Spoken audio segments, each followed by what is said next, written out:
Ashley Bell, he's here. He's our Friday co-host. He's got that donut going well over there. Was that water you're drinking? I couldn't get to the Coke fast enough. I was going to say, you're on a health kick, man. You're drinking water.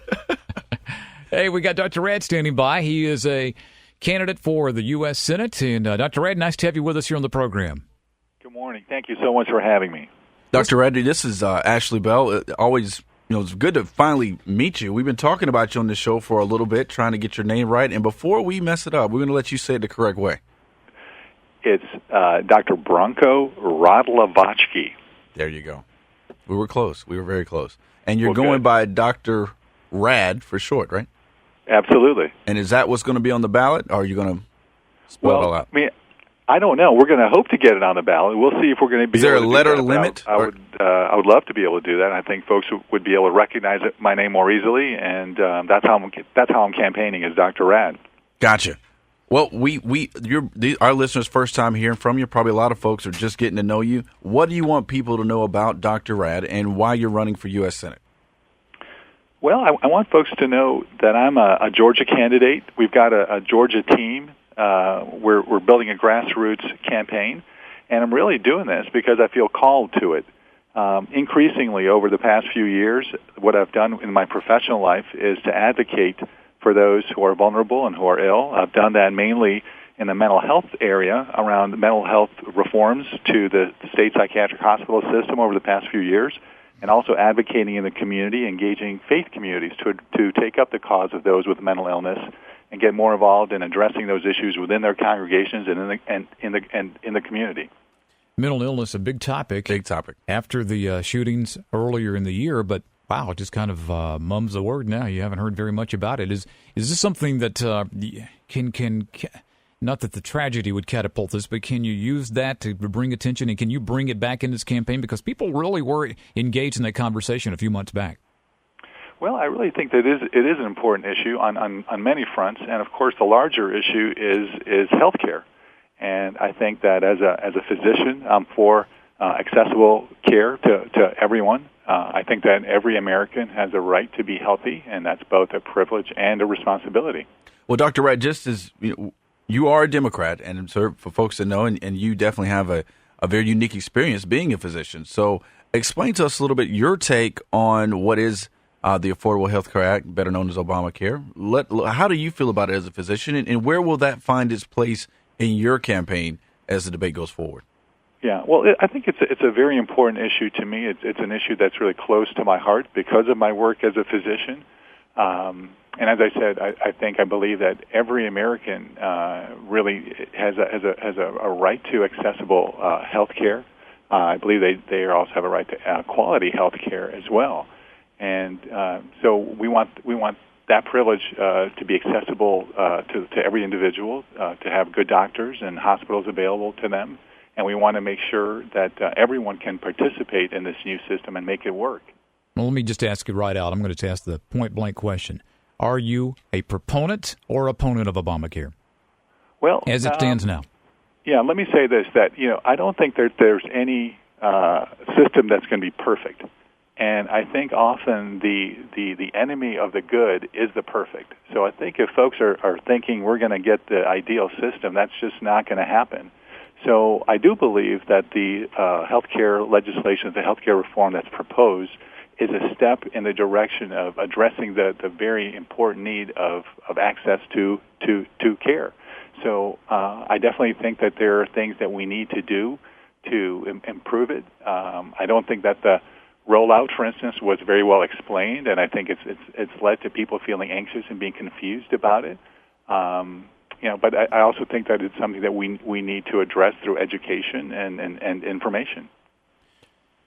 Well, that's a lot. It's a tough issue, and I definitely understand your want to be balanced and nuanced there.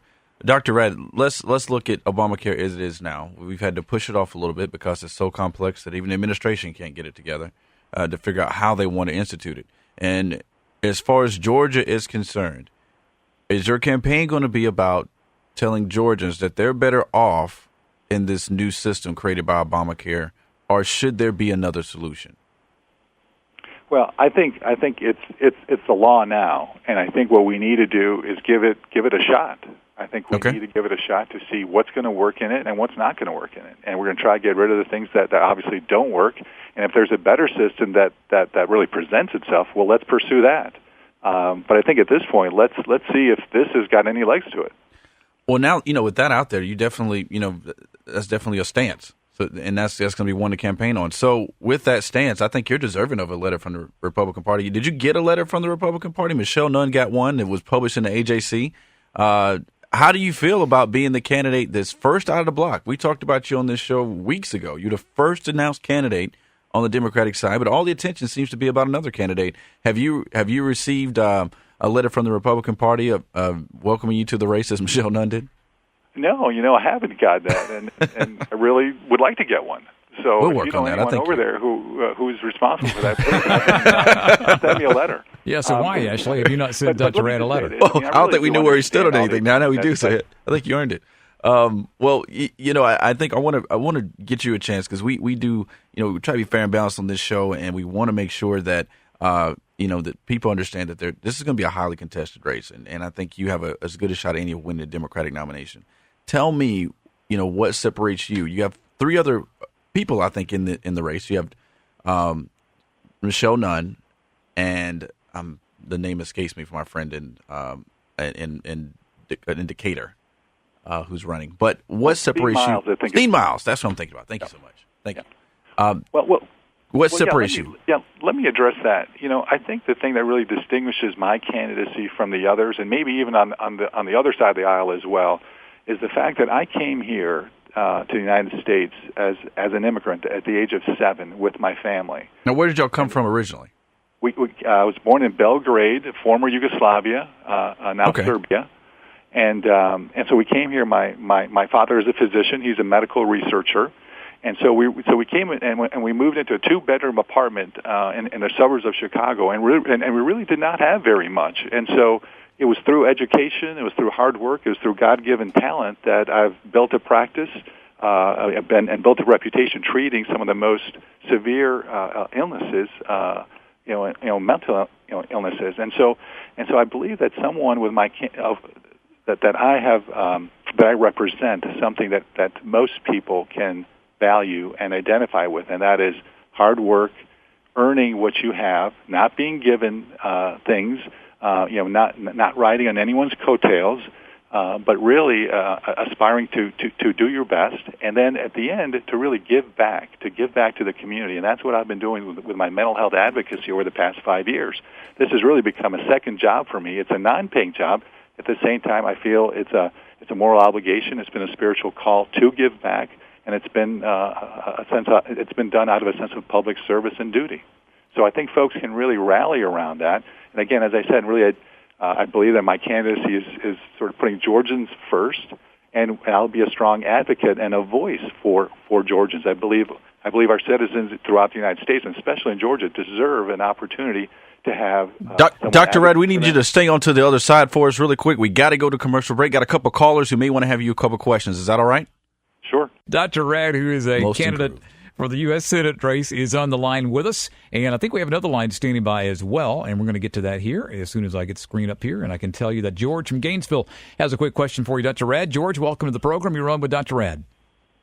Hey, Joel. How you and Ashley doing today? Good, sir. Great. Unless I need a hearing aid, you ask him a point-blank question. Did he support Obamacare or did he not support Obamacare?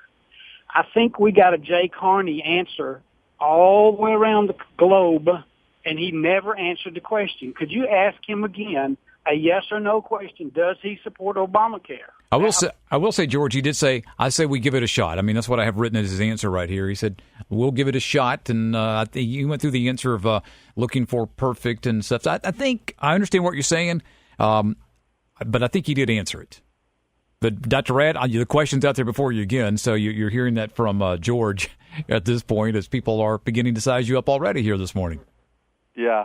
Well, so I'll say again that I support the effort to get this legislation out and to see how it's going to work in the community. So I think it's law. I think we need to do what we can to see how well it can work and how well it can serve the people of our country and the people of Georgia.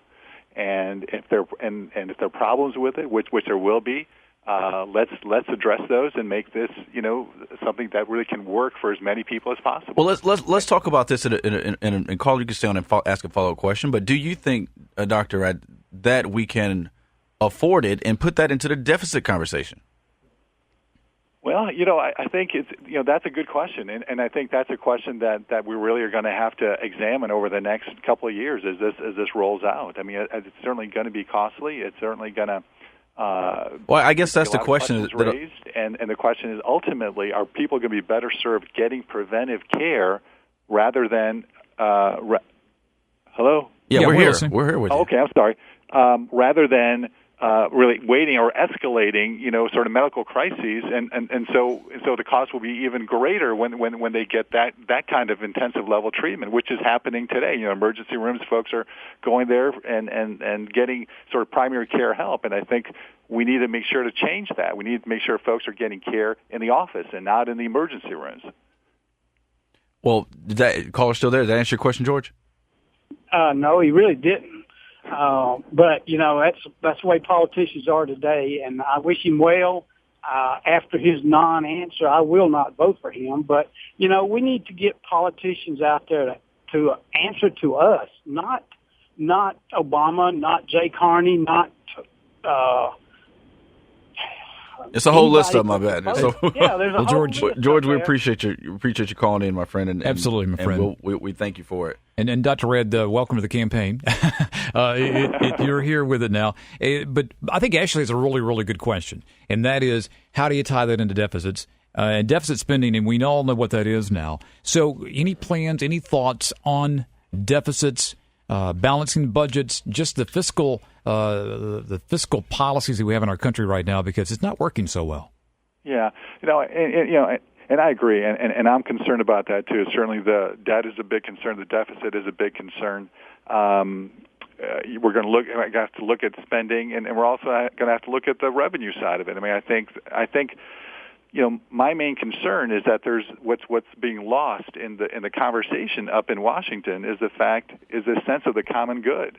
I don't think anyone's really talking about that. Everyone is so hyper-polarized, taking these extreme positions on all the issues, that I don't think people are looking to, seek common ground on these issues like the deficit and like the debt.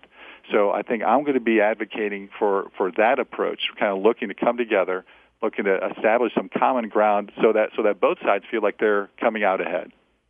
Thank you, Dr. Rad. Well, I think we definitely thank you for taking the time to speak with our listeners today. I think everyone's a little bit more informed now about you and your candidacy, and where can they find you if they want to learn more about you and your campaign for U.S. Senate? They can go to my campaign website. That's drrad.us, drrad.us. Thank you so much for having me on your program this morning.